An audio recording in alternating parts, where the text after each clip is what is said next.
Good evening, class. My name is Josiah Pierre, and I'll be doing mental health awareness for athletes.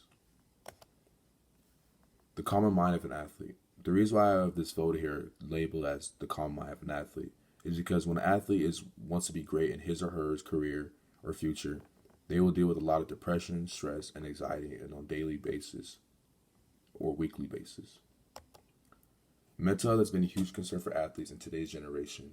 Back in the 1990s and the early 2000s, it wasn't something that was very a concern for people because all they cared about was entertainment that was given towards them.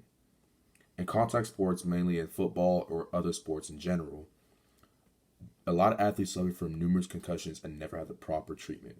This eventually led them to have CTE, which became a huge problem for sports teams. What is CTE? CTE is a brain condition that is caused by multiple blows to the head, which leading to symptoms including mood swings, depression, anxiety, and suicidal thoughts. This is what a normal brain looks like, and this is what a advanced CTE brain looks like. You can see the huge difference. What was the solution for this? Well, back then they didn't have advanced technology as much as they do today, so it was much harder for doctors and sports teams to figure out ways to aid their athletes. In today's generation, with the advanced technology, doctors and sports teams use it to their advantage to find quicker solutions to help aid their athletes' mental health. And sport teams solve this issue by hiring sports psychologists. So what is a sports psychologist?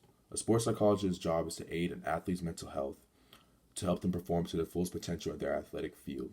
They may function as trainers, consultants, or therapists. The history of the innovation.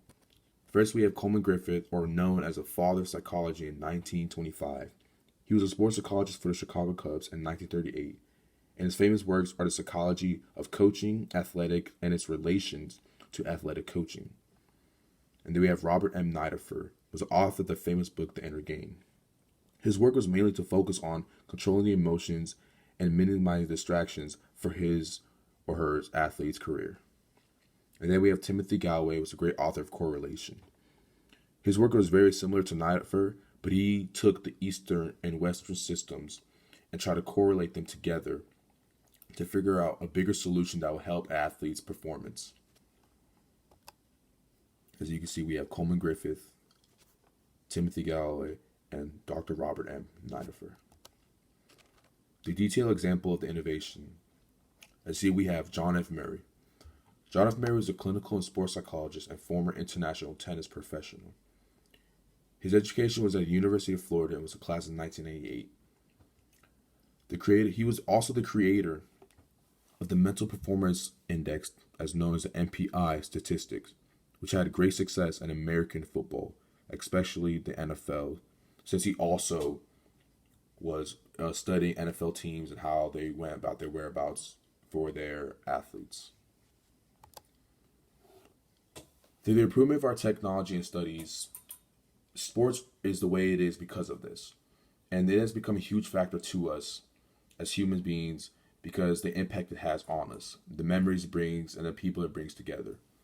If we cannot take care of the athletes and support them in a proper manner and give them the proper treatment, we won't be able to see these memories that sports provides and the bonding it brings as well.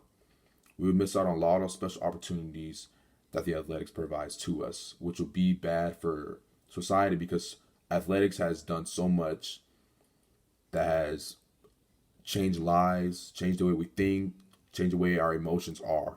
It just forms us to be the greatest versions of ourselves. And as here we have our sources for the photos as well.